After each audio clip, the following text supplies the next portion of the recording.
Bon, voilà, bonjour. Nous sommes là pour continuer notre cours sur After Effects.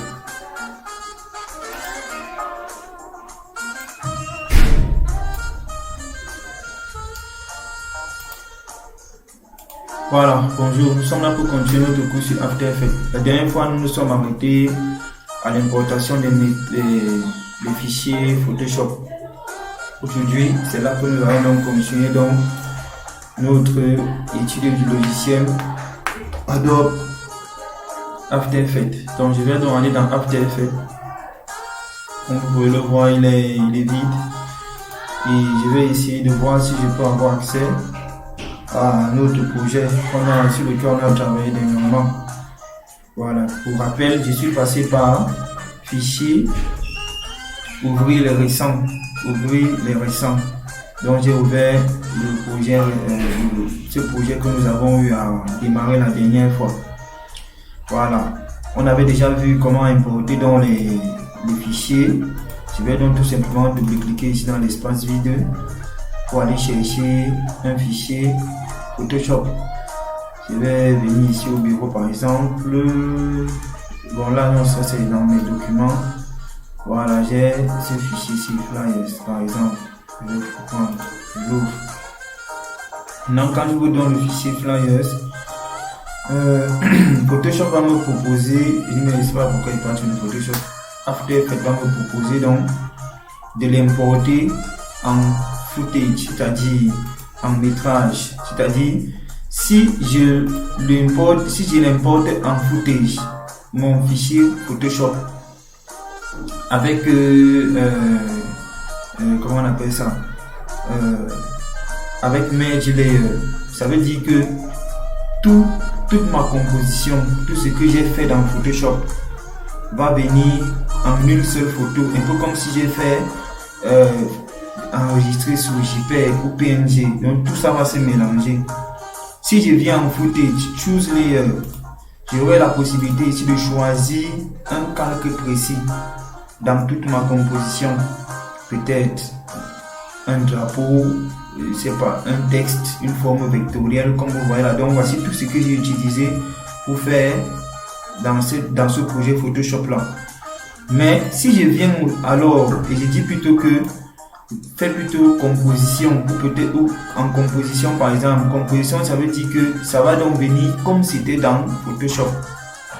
C'est-à-dire donc que j'aurai tous mes calques. Par exemple, supposons que j'avais conçu ça dans Photoshop, j'aurais donc peut-être le calque ici, la forme vectorielle, le logo et l'avantage avec donc composition, c'est que tous les calques viennent là de manière indépendante. Ça veut donc dire que je peux les utiliser de manière indépendante les uns des autres. Ils ne seront pas liés. Maintenant, la différence qu'il y a entre composition et composition Return Layer Size. Return Layer Size, ça veut dire que tu vas importer en composition et tu vas conserver la taille des calques.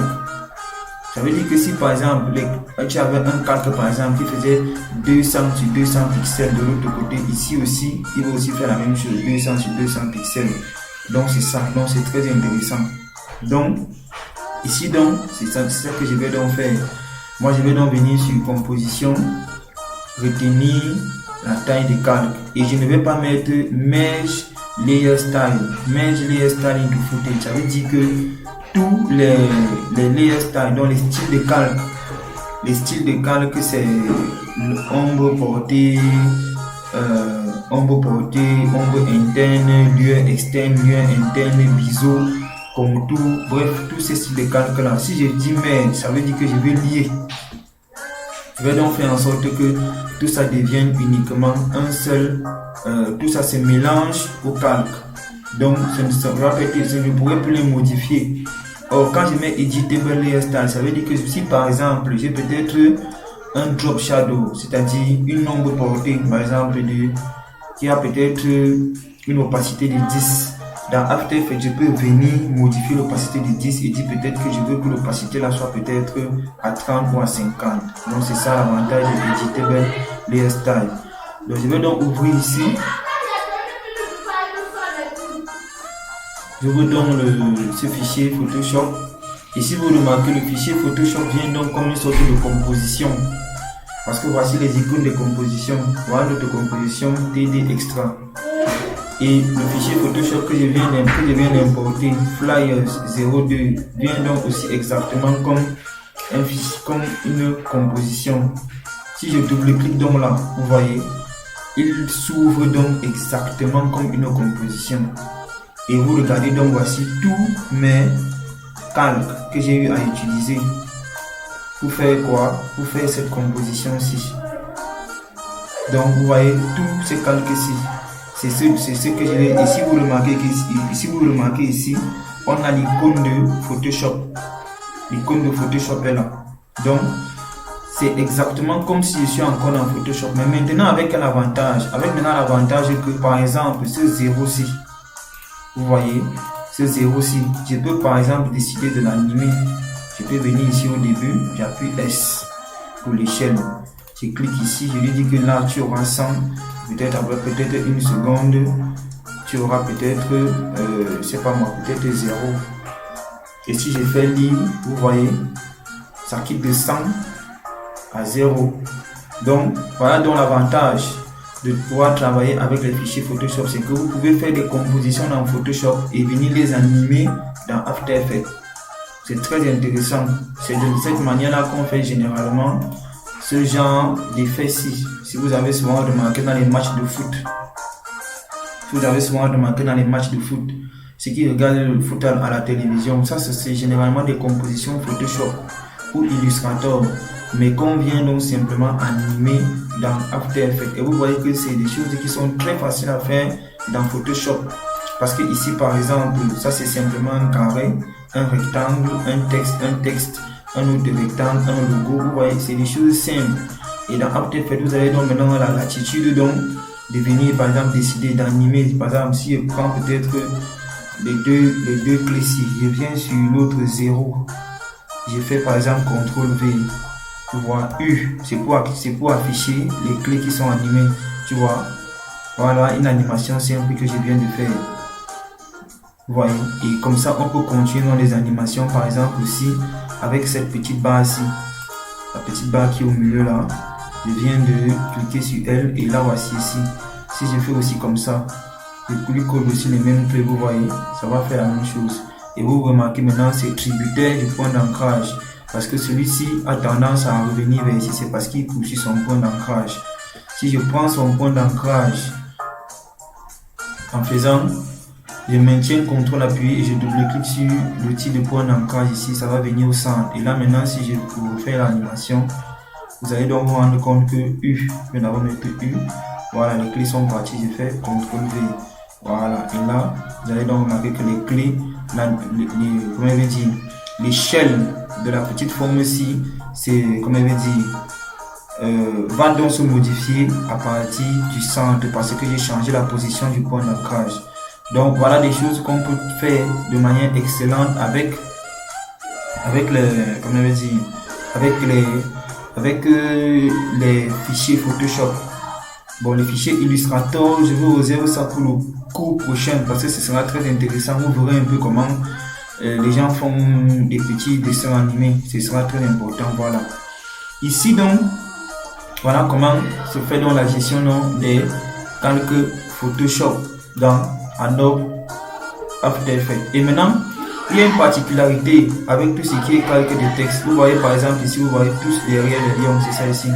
Tous derrière les lions. Ici, ce calque-ci, il est venu avec l'icône de Photoshop. Si je fais le clic droit sur lui et que je dis par exemple ici que je veux plutôt qu'il soit comment je veux dire, qu'il soit modifiable. Si je peux par exemple, si je peux dire ça comme ça, je viens ici dans le menu des calques et je viens ici, je vais lui dire que je veux qu'il soit editable. Comment on dit en anglais, qui doit, c'est où là, c'est souvent editable text, editable, quality, mark selection, Donc, convert to editable text.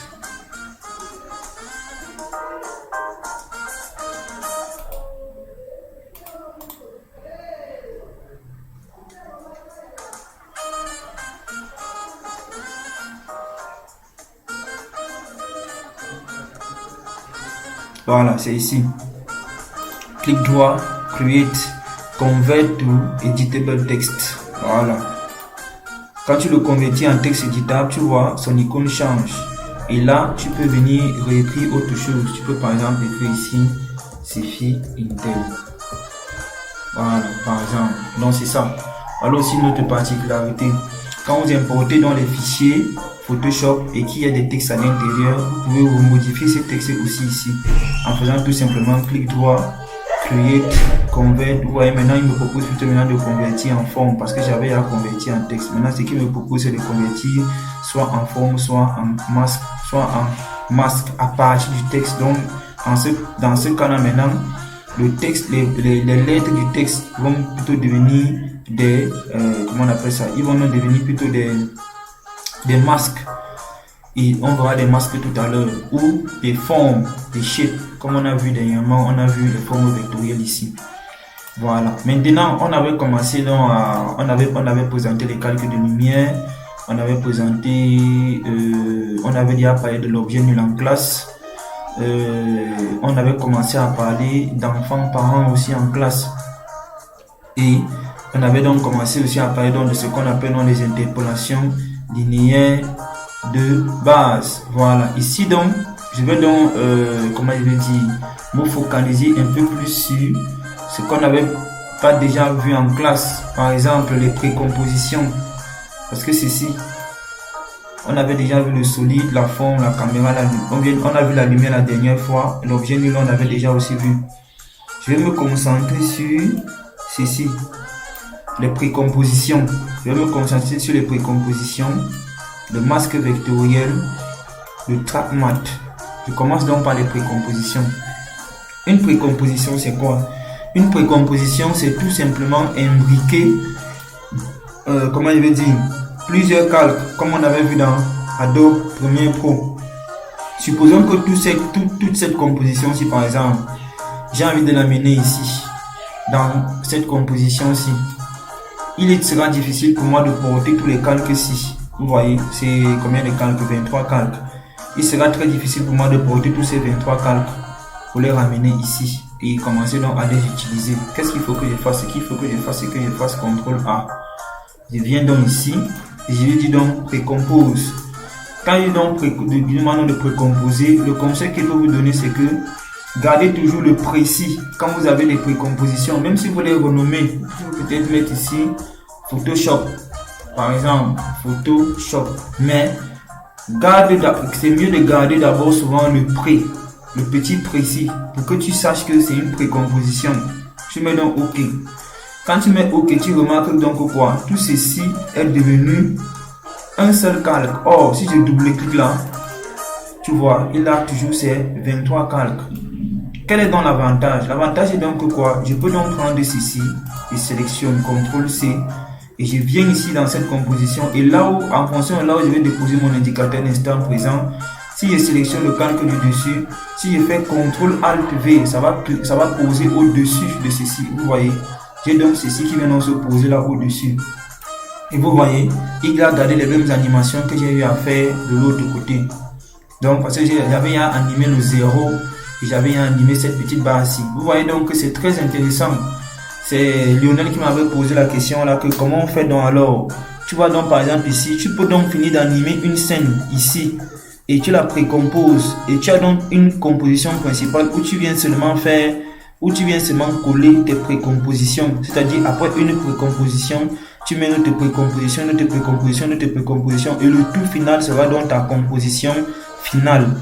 Et si tu veux modifier une chose, par exemple ici, supposons que j'ai envie d'enlever ça, tu vois, je double-clique ici, je reviens dans la composition ici, je prends mon outil de sélection, je clique ici par exemple, tu vois, et je masque. Tu vois, si je clique ici et je viens masquer. Tu vois, dès que je masque comme ça là, quand je reviens dans la composition, tu vois, ça se masque en même temps. Tu vois, ça me donne un gain de temps énorme et je ne perds pas la synchronisation que j'ai déjà eu à faire ici. Cette synchronisation-ci ne se perd pas. Non seulement elle ne se perd pas, mais j'ai donc la possibilité d'encore la modifier individuellement en dupliquant uniquement sur elle. Supposons que c'est Today que j'ai envie d'enlever, je vais chercher dans Today, je clique là-dessus pour qu'il m'aide à retrouver Today facilement. Je remonte, voilà, voici Today, tu vois, je masque. Et quand je reviens ici, par exemple, tu vois, c'est très rapide. Et si je fais P, position, je pousse ça comme ça. Tu vois, je déplace tous les 23 calques là en un seul calque. Même si je fais S, je diminue. Tu vois, le S que je fais maintenant ici pour diminuer n'affecte pas les, ces chiffres-ci. Ça n'affecte pas l'animation de mes chiffres parce que l'animation de mes chiffres, je les ai fait à l'intérieur de ma précomposition. Et ici, j'ai donc tout ça comme un seul calque. Et si je veux modifier, je viens simplement ici, par exemple, si c'est le gazon que je veux par exemple enlever, tu vois, je vais venir ici là derrière, c'était ici dans les backgrounds, l'image du gazon là, voilà, tu vois, j'enlève l'image du gazon, tu vois, et si je reviens ici, l'image du gazon part, tu vois, c'est très intéressant d'utiliser les précompositions. Donc voilà un peu le principe dans les précompositions, c'est quelque chose que moi j'utilise très fréquemment. Voilà. Maintenant, à part dans les précompositions, ce que je voulais donc qu'on voit aussi là tout à l'heure, c'était donc les masques vectoriels. Le masque vectoriel. Le masque vectoriel, lui, c'est quoi? Le masque vectoriel, lui, il sert tout simplement à masquer. Vous vous rappelez, on avait vu que ça, par exemple, voici ma précomposition ici. Si je masque cette ici, on ne verra plus. Vous voyez, non? C'est-à-dire que tout sera masqué. C'est un peu comme dans Photoshop. Tout est masqué. Or, si je sélectionne le calque-ci et que je viens prendre une forme vectorielle et que je dessine comme ça là, au-dessus, avec cette forme vectorielle, vous voyez, il va donc faire quoi? Il va me masquer toutes les parties là où je n'ai pas dessiné. C'est ce qu'on appelle donc quoi? Un masque. Là, je suis en train de faire un masque vectoriel. Vous voyez, voilà le masque. Il a masqué une partie de ma précomposition. Maintenant, un masque est donc composé de quoi? Pour activer le masque, vous appuyez sur M, sur le calque qui porte le masque. Vous pouvez faire MM pour voir toutes les propriétés du masque. Le masque ici par exemple a combien de propriétés? On en avait parlé de ça avant de clôturer les cours. Avant de clôturer les cours la dernière fois, on avait commencé à parler des masques. Et sachez que toutes les propriétés des masques sont animables. La première propriété du masque, c'est mask path, c'est-à-dire le tracé de masque. Le tracé de masque. Mon tracé de masque ici, c'est quoi? Pour moi, c'est un rectangle. Parce que j'ai utilisé l'outil rectangle. Mon tracé de masque pouvait aussi être un rectangle arrondi, un carré, une ellipse, un cercle, un polygone ou une étoile. Parce que toutes les formes vectorielles peuvent créer des masques. Mais pour ça, il faut d'abord sélectionner le calque. Après avoir sélectionné le calque, vous dessinez donc sur le calque que vous avez sélectionné. En dessinant donc sur le calque que vous avez sélectionné, ça va donc créer quoi? Ça va créer donc un masque. Et à part donc, ces formes vectorielles, si vous pouvez même aussi utiliser l'outil plume. Et sachez que les masques se cumulent. Quand il dit cumule, ça veut dire que tu peux ajouter un masque au-dessus d'un autre masque. Si je prends par exemple l'outil plume ici, avec ma précomposition sélectionnée, parce que ici je considère la précomposition comme un calque. Ce que je fais avec la précomposition, je peux faire ça avec la photo ci, je peux faire ça avec toute autre chose. Tu vois, si je dessine quelque chose comme ça, tu vois quelque chose qui est un peu comme ça là, supposons que je dessine une forme comme ça, je referme, tu vois. Là maintenant, il m'a fait un autre masque, mais il m'a fait un masque en addition parce que le masque que j'avais d'abord, je vais faire CTRL Z, c'était celui-ci. Ce n'était que ça. Bon, je vais mettre ça en solo pour que vous compreniez un peu mieux. Voilà. Parce que ce qui était derrière, ça dérangeait un peu. Vous voyez, le masque que j'ai fait, ce n'était que ceci. Ce rectangle ici. Maintenant, comme j'ai ajouté une autre forme vectorielle et que je l'ai fermée, tu vois ici, dès que je la ferme, ça crée donc un autre masque. Comme le masque-ci et le masque-ci sont en mode addition, tu vois, add, addition, ils sont en mode addition, il va donc s'additionner au masque précédent. Si je viens plutôt lui dire, tu vois, on a ici masque 1 qui correspond donc au rectangle, masque 2 qui correspond à cette forme vectorielle que j'ai dessinée avec la plume. Et si vous êtes vigilant, cette forme vectorielle-ci a la même couleur que la couleur de ce masque-ci. Ce rectangle-ci a la même couleur que ce masque-ci. Et pour afficher, comment je vais dire, le tracé du masque, vous devez cliquer sur ceci. Toggle Mask and Shape Path Visibility. C'est ça.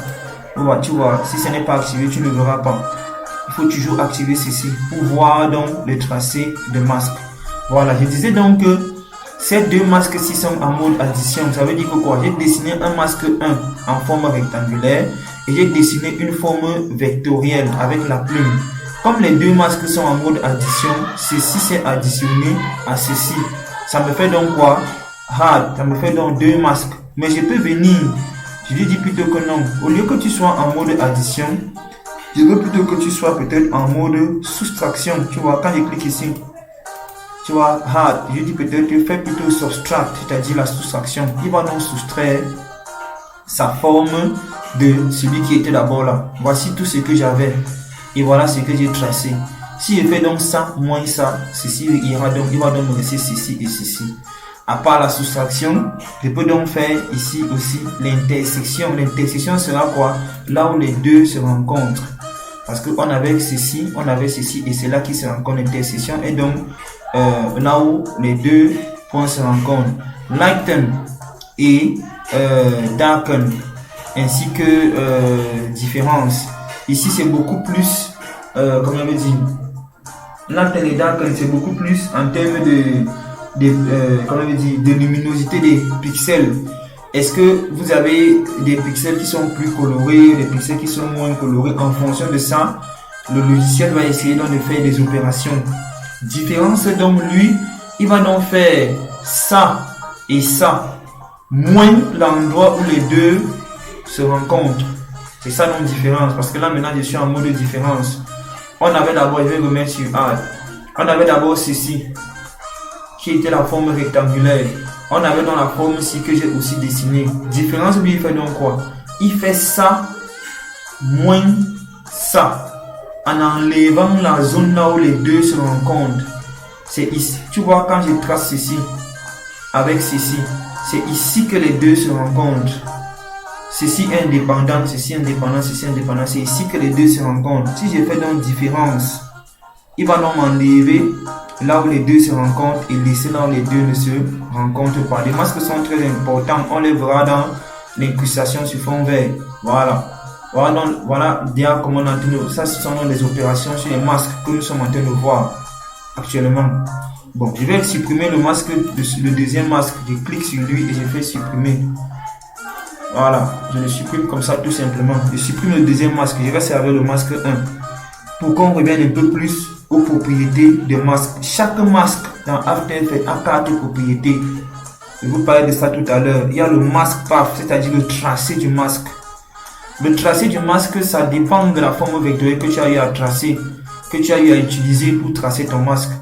C'est ce qu'on appelle donc le tracé du masque. Ici, pour mon cas, vous voyez le tracé du masque, c'est ces 4 points-ci. 1, 2, 3. Je vais revenir un peu en arrière. Ici, je suis à 100%. Je vais revenir un peu à peut-être 50. Voilà, à 33 pour que vous voyez bien les 4 points. 1, 2, 3, 4. Voilà les 4 points que j'ai. Dans ces 4 points que j'ai, c'est ça donc qui correspond à mon tracé de masque. Et après le tracé de masque, on a le mask feeder. Mask feeder, c'est-à-dire le contour. On appelle ça le contour progressif en français. Le contour progressif du masque. Ça veut dire que quoi? Si j'augmente ça comme ça, le masque aura tendance à créer un adouci. Tu vois, pour le moment, mon masque est net. C'est-à-dire qu'il a des limites nettes. Il s'arrête uniquement dans ses proportions. Mais si j'ajoute le contour, ça va commencer à s'adoucir. Tu vois, ça va commencer à s'adoucir progressivement. Ça va commencer à s'adoucir progressivement pour essayer de vous montrer, comment je vais dire, la suite, c'est-à-dire, oui, donc ce qui n'est pas masqué, mais ça va me montrer ça de manière douce. Parce que vous regardez ici, ça vient, il y a une petite transition. Ce n'est pas, comment on va dire, ce n'est pas de manière nette. Tu vois, il y a une petite transition qui se fait là. C'est ce qu'on appelle donc quoi, le contour progressif. Puis vous allez l'augmenter, puis il va devenir intéressant. Après, donc, maintenant, l'autre propriété, donc, c'est quoi? L'opacité du masque. Tu vois, si je diminue l'opacité, tout le masque devient invisible. Si j'augmente au maximum, le masque est visible à 100%, c'est-à-dire qu'il est complètement opaque. Je vais réduire le contour progressif. Et on a aussi quoi? L'expansion du masque, c'est-à-dire j'étends le masque jusqu'où? Tu vois, je peux le rendre plus petit ou je peux le rendre encore plus grand. C'est ce qu'on appelle donc mask expansion. Et rassurez-vous, toutes ces propriétés sont animables. Toutes ces propriétés sont animables. Vous remarquez qu'ici, il y a des petits chronomètres. Toutes ces propriétés sont animables. Je vais remettre ça à 0. Voilà dans les 4 propriétés d'un masque vectoriel dans After Effects. Dans After Effects, un masque vectoriel a 4 propriétés. Le tracé du masque, le contour progressif, l'opacité du masque et l'expansion du masque.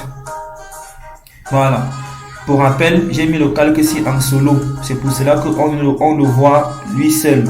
Si je désactive solo, on reverra donc tout ce qui était dans la composition. Et si je viens cliquer ici sur masque et que je supprime au clavier delete, le masque est donc supprimé. Je retrouve donc ma forme comme elle était normalement. Ce qu'on appelle dans les masques, tout simplement.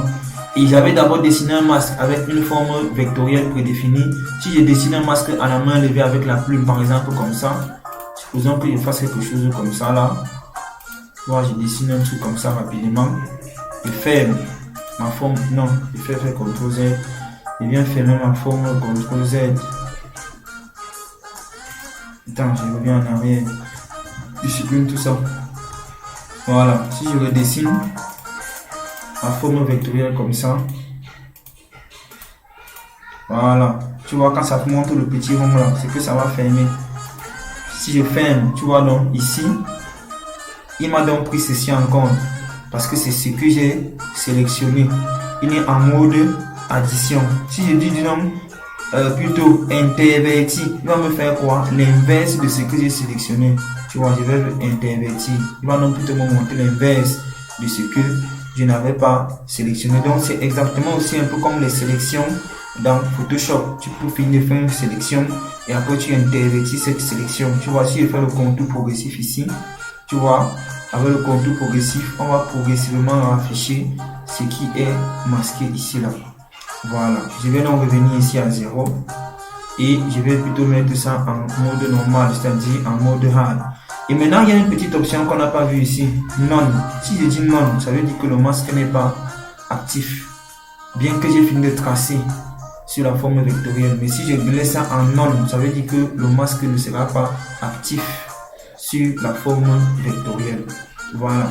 Voilà donc, comment je vais dire, c'est qu'on peut voir actuellement sur les masques. Maintenant, il y a une autre notion qui m'intéresse beaucoup, le track matte. Le track matte. Le track matte, c'est quoi? Le track matte, c'est une manière de masquer. Si je peux dire ça comme ça, c'est une manière de masquer, comment je vais dire, d'autres calques avec des formes vectorielles. Voici par exemple ma précomposition. J'ai désélectionné ma précomposition. Ça veut donc dire que si je viens ici et que je fais peut-être par exemple un cercle, je fais CTRL, Shift CTRL. Voilà, je fais Shift CTRL. Ça va me dessiner un cercle.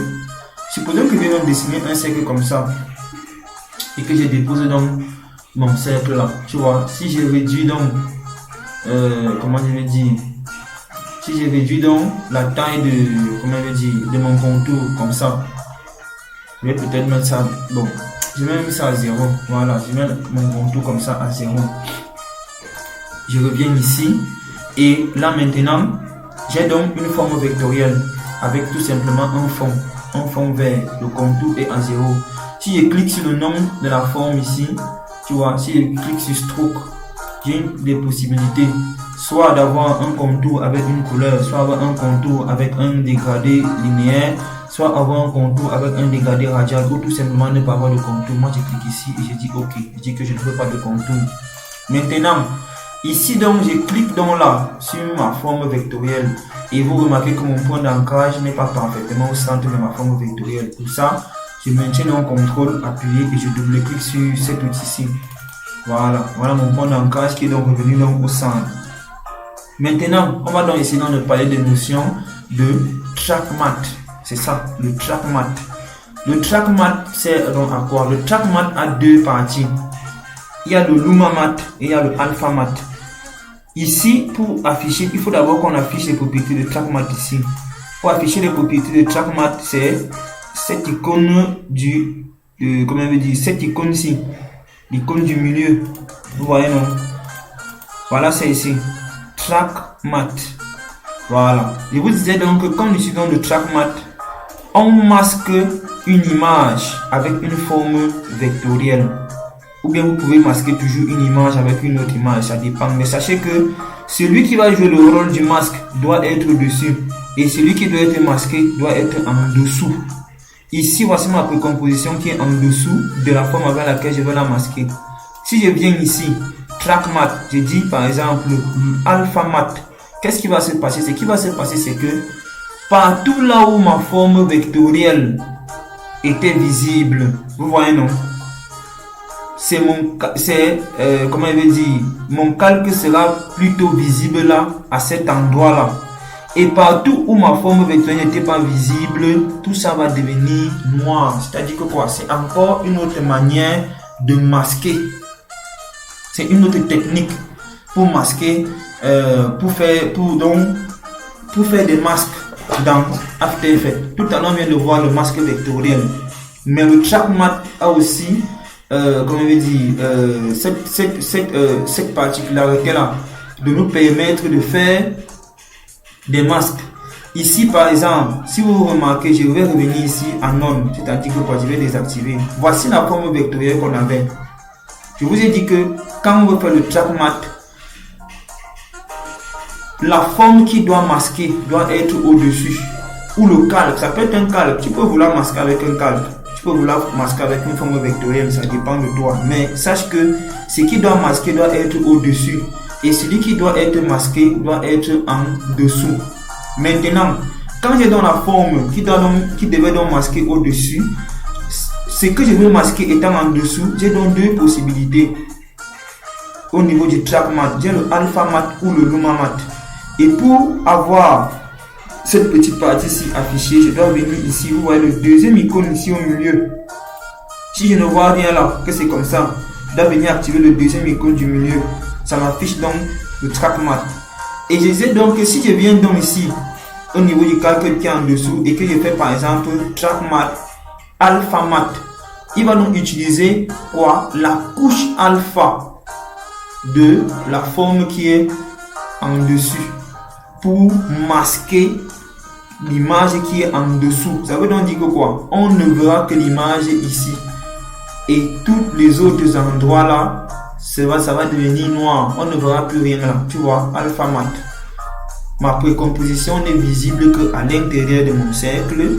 Et à l'extérieur de mon cercle, rien n'est visible. Je n'ai pas fait solo. Je n'ai pas supprimé. C'est le principe du alpha matte. Et l'alpha matte a son inverse. Si je reviens à notre track matte et que je réactive ceci, son inverse donc c'est quoi? Alpha invert matte. Au lieu, avec alpha matte, ceci c'était visible ici à l'intérieur, non? Avec alpha invert matte, il va donc simplement faire quoi? L'inverse. Au lieu que ce soit maintenant non visible uniquement ici à l'intérieur, ce sera plutôt visible à l'extérieur et à l'intérieur ça va donc devenir sombre. C'est ce qu'on appelle donc le alpha invert matte. Et c'est très intéressant parce que si je déplace par exemple maintenant, tu vois, si je déplace maintenant mon cercle à l'intérieur de ma composition, tu vois, j'ai créé un masque qui a la forme d'un cercle. Et partout où j'amènerai ce cercle, je ne verrai pas, je ne verrai pas ma précomposition qui est en arrière. C'est une technique très intéressante. Pendant le mois de janvier, on ne fera que les exercices et je vous conseille de regarder ces vidéos matin, midi, soir parce que je ne reviendrai plus sur ces notions.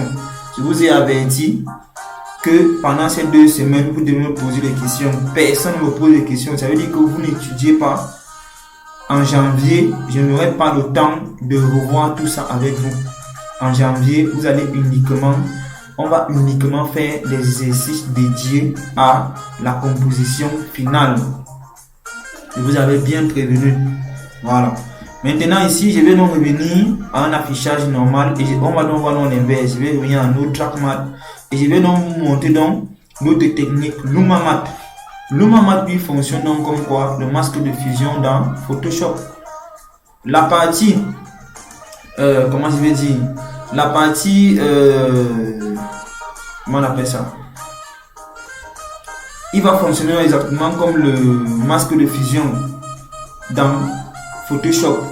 Là où il y a la forme, ce sera visible avec une certaine, comment je vais dire?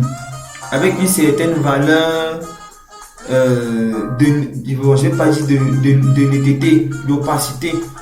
Parce que ici, il y a une différence fondamentale. Vous voyez quand on a fait l'alpha mat, vous voyez l'alpha mat est net. C'est-à-dire, ça prend carrément la couche alpha, tu vois, c'est net. Vous voyez un peu, non? C'est net, c'est clair.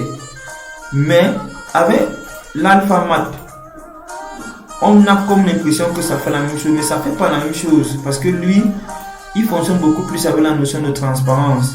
Tu vois, ici, c'est moins net, c'est moins clair. Pourquoi c'est moins net et pourquoi c'est moins clair? C'est parce que lui, il fonctionne donc avec le principe de la transparence. Il fonctionne avec le principe du mode de fusion. Donc, en réalité, il a essayé de faire une transparence entre cette forme vectorielle et cette précomposition. Donc c'est exactement comme quand vous êtes par exemple dans Photoshop où la composition, la voilà. Supposons que vous êtes comme ça dans Photoshop. Vous avez par exemple une image, par exemple cette image ici au-dessus et cette image ici par exemple en dessous. Et vous faites par exemple style de calque, pas style de calque, blend mode, voilà, mode de fusion. Vous utilisez pendant le mode de fusion et vous voulez donc maintenant peut-être mélanger les deux cas. Vous faites par exemple incrustation, par exemple multiply, par exemple luminosité. Qu'est-ce que Photoshop va faire? Photoshop va essayer de mélanger les pixels de l'image du dessus, si on considère que ceci est une image du dessus, avec les pixels de l'image du dessous. Vous voyez un peu, non? Donc c'est ça que ça va donc essayer de faire. Mais ici donc, dans notre cas échéant, LumaMath lui a donc essayé donc de mélanger la couleur verte de la forme vectorielle avec la couleur de de notre précomposition. Vous voyez, c'est pour ça que ça donne cet aspect-ci. C'est pour ça que je vous ai donc dit que LumaMath lui fonctionne donc avec le principe du masque de fusion. Donc c'est ça qui est dans Photoshop. Et ça c'est donc la version LumaMath. Je vais revenir ici, j'enlève le TrackMath. Et si je fais l'inverse, Luma Invert Math, c'est-à-dire l'inverse de LumaMath, lui va donc plutôt, vous voyez ici, on a exactement quoi? Une notion de transparence. Ce n'est pas totalement parti comme avec l'alpha math. Avec l'alpha math, ce serait totalement parti parce que lui c'est de la couche alpha. Or ici lui, il a donc compris que voici ce qu'il devait conserver net. Mais voici, c'est ici à l'intérieur qu'il devait plutôt faire le mélange. Parce que si je reviens par exemple ici en notre TrackMath et que je vous refais encore par exemple le LumaMath, vous allez voir que là c'est ici qu'il a conservé, qu'il ne devait rien garder. Il a considéré donc que c'est ceci qu'il devait donc conserver. Et si on fait donc l'inverse, la transparence qu'on avait donc, comment je vais dire, cette transparence qu'on avait ici à l'intérieur, il va plutôt la garder ici. Et le manque qu'on avait ici à l'extérieur, il va donc plutôt le combler. C'est ce qui se passe donc quand on vient donc ici en LumaMath inverse. Dans l'inverse du LumaMath, donc ici, il va essayer donc de créer une sorte de mélange entre cette forme-ci et cette précomposition dans la forme, dans les limites de ce que j'ai tracé. Et à l'extérieur, il ne fera rien. Quelqu'un peut donc me demander que mais toutes ces histoires de alpha mat, toutes ces histoires de track mat, ça sert donc à quoi? Je vais par exemple créer une composition ici. Et dans cette composition, je vais par exemple mettre, disons même, une forme. Je vais dessiner une forme vectorielle. Par exemple, Shift Alt. Je dessine par exemple une forme vectorielle comme ça. Voilà la forme vectorielle que j'ai dessinée. P, position. Je viens comme ça. Voilà ma forme vectorielle. Voilà. Maintenant, mon point d'ancrage n'est pas au centre. Je maintiens CTRL appuyé, je double-clique ici. Voilà. Et ma forme vectorielle vient au centre. Outil de sélection V. Je viens ici derrière, je fais calque, nouveau calque, solide. Voilà, solide. Je vais créer un solide orange. Tout simplement. Je prends mon solide orange, je le dépose derrière. Vous voyez? Bon, je vais foncer un peu la couleur de ma forme vectorielle pour qu'on voit mieux. Voilà, je vais faire un vert sombre comme ça là. Voilà. Maintenant, qu'est-ce que je vais donc faire? Je vais donc vous montrer une application concrète de ce qu'on appelle donc l'alpha mat et le luma mat. C'est à quoi ça sert donc souvent généralement. Ici, je vais venir là, je vais faire S. Je vais désactiver le chaînage. Je vais modifier la hauteur uniquement comme ça. Position P. Je vais descendre mon calque. Je modifie encore S dans le sens ici. Je vais faire P. Je redescends comme ça. Regardez donc. Voici mon calque ici. Partout où mon calque ici sera, vous allez donc observer les modifications qui vont s'opérer sur ce monsieur. Je viens donc ici, je lui dis, mon cher ami, alpha mat. Vous voyez? Qu'est-ce qu'il a fait? Il m'a créé une sorte de lune. Parce que quoi? Comme mon calque s'arrêtait ici, je fais CTRL R pour activer les repères. Je vais déposer ici. Voici là où mon calque finissait normalement. Et voici là où ma forme vectorielle finissait en base inférieure. Parce que pour rappel, c'est un cercle. La base supérieure est quelque part ici. Attends, je vais d'abord mettre tout. Mot track mat. Je vais réactiver mon calque. Voilà. La base supérieure est là. Ici. Voilà. Tu vois ici. Là maintenant, quand je fais donc alpha mat, comme ça, alpha mat, tu vois, il a coupé exactement comme ce qu'on a vu ici. C'était ici plutôt. Voilà. Quand on faisait ceci, et on disait quoi? Alpha mat, tu vois, il coupait uniquement. Ici, donc, je suis en train de vous montrer quelles sont les applications de l'alpha mat et du luma mat. C'est une notion qui est utilisée beaucoup dans les animations. Regarde donc. Ici, il a délimité parce que partout où il y aura donc la forme vectorielle où elle va se rencontrer avec le solide, il va donc découper en maintenant le solide visible. Ça veut dire que quoi? Maintenant, bien que j'ai un solide qui est ici, tu vois, quand je laisse la souris là, tu vois exactement où se trouve le solide. Mais je coupe le solide donc avec quoi? Avec ma forme vectorielle qui est quoi? Un cercle. Avec la technique alpha mat. Je vous ai dit que c'est une autre manière de masquer. Regarde donc ce qui est génial. Plus je vais descendre avec la forme vectorielle, plus la forme vectorielle sera visible. Tu vois? Et ici par exemple, je peux simuler un effet de lever de soleil. Ou du soleil par exemple qui est en train de se coucher, qui est en train de disparaître. Tu vois? Là je donne comme l'impression que le soleil apparaît. Et je donne ici comme l'impression que le soleil disparaît. Si c'est par exemple ce que je voulais, si c'est par exemple ce que je voulais illustrer. Donc là on est en train d'entrer dans des propriétés très avancées du logiciel. C'est pour ça que je veux que toutes ces vacances ici, nous sommes déjà mercredi, vous prenez le temps de regarder ces vidéos calmement, posément. Ça, ce sont des notions très importantes. Le track mat. Le track mat. Très important. Voilà par exemple donc ce nous sommes en train de faire avec le luma mat. Ici, je fais donc son inverse. Luma invert. Luma invert mat. Il va donc me faire l'inverse. Ça veut donc dire que quoi? Au lieu que ce soit plutôt visible ici, ce sera plutôt visible donc ici.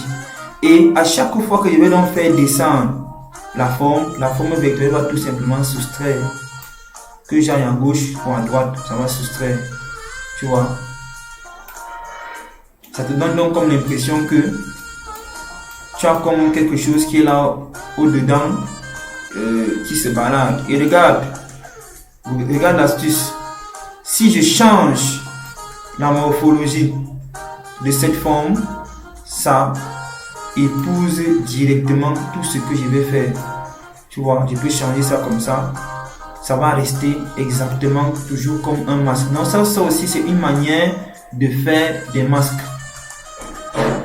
C'est une manière de faire des masques. Une autre manière de faire des masques. Je vous montre plusieurs alternatives parce que les exercices que nous allons voir en janvier vont appeler toutes ces notions. Rassurez-vous.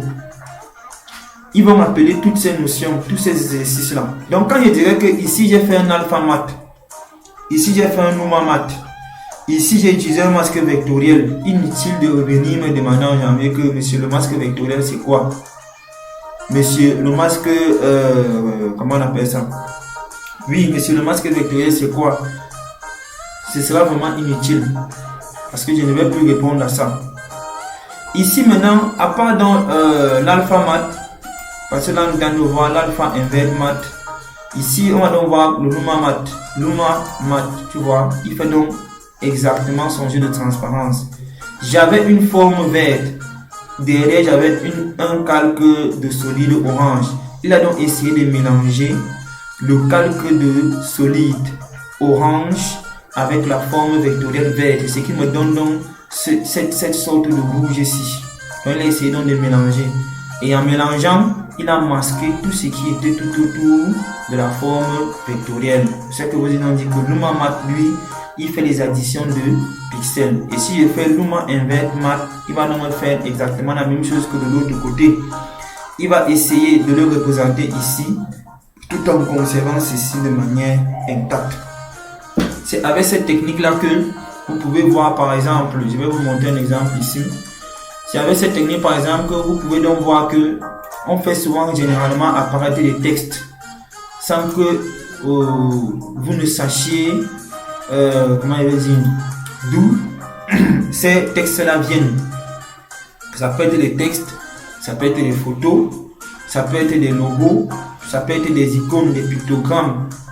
Et quand vous voyez les animations, vous ne savez pas d'où ça vient. Vous ne savez pas comment ça a fait pour apparaître. C'est parce que généralement, on a fait des maths. Donc, on a utilisé peut-être l'alpha mat ou peut-être le Luma mat pour faire ce genre d'apparition. Bon, tu vois par exemple ici. Tu vois là. Attends, je vais vous montrer une autre scène. Après la scène-ci, tu vois quand celui-ci monte là. Ou bien même ce texte ici. Si vous remarquez ici, le texte ici, il y a un texte qui va apparaître ici. Mais vous n'allez pas le voir sortir d'ici pour là. Vous voyez, il apparaît juste là. Et vous avez comme l'impression que il rentre, il y a un reverse. C'est-à-dire, il sort de l'arrière vers l'avant. C'est généralement ça à quoi ça sert. Tu vois. On le fait généralement pour les textes. Tu vois, voici la forme qui est déjà arrivée. Et ceci vient en arrière. C'est dit que c'est vraiment très beau. Comment je veux dire, ces histoires de track mat là. Et même cet écran-ci, si vous remarquez, quand cet écran apparaît, on voit à peine quand il sort d'ici. Oh, il quitte de là à là. Il y a certainement un masque ici, un alpha mat qui fait en sorte qu'on ne voit pas à partir d'ici et que ce soit à partir d'ici qu'on commence à le voir progressivement jusqu'ici. Donc, et si vous remarquez aussi ici, le texte-ci par exemple ne déborde pas là. Ce texte-ci reste uniquement dans la zone-ci. Ça veut dire que quoi? On a masqué. On lui a dit, monsieur, tu ne traverses pas de là à là. Voilà encore une autre application du masque vectoriel. Donc, c'est des notions qui sont utilisées. Vous voyez, il bouge là-bas derrière. Mais ici, il n'est pas visible. Ça veut dire que quoi?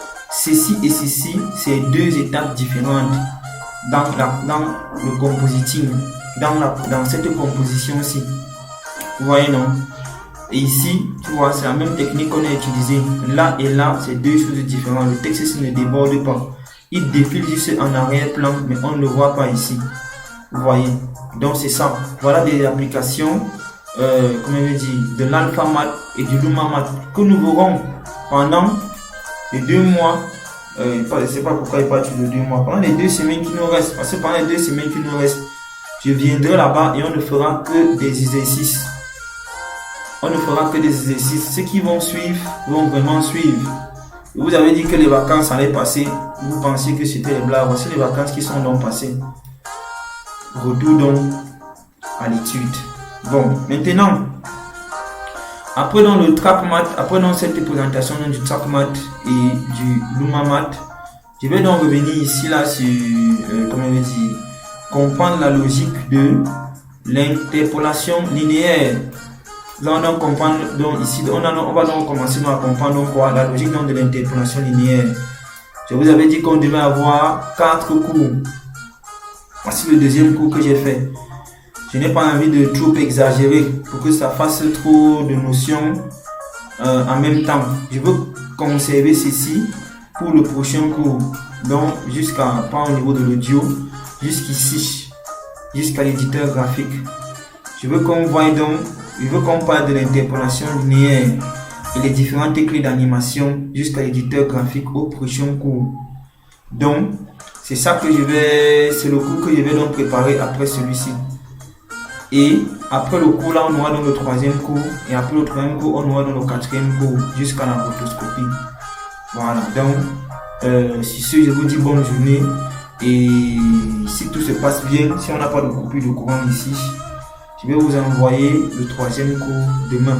Bon, bonne journée à tous et faites, comment je vais dire, réécoutez bien la notion aussi, le TrackMath et le masque vectoriel. Si vous avez des questions, il n'y a pas de problème. Je suis prêt à répondre à vos questions pendant ces congés-ci. Il n'y a pas de problème pour les questions. Pendant les congés, pour les cours, il n'y a pas de problème. Et je n'ai pas oublié ceci, le fichier Illustrator. Je vous prépare une petite composition pour mieux vous l'illustrer. Donc, ceux qui auront des questions, je suis ouvert à vos questions. Donc, bonne journée.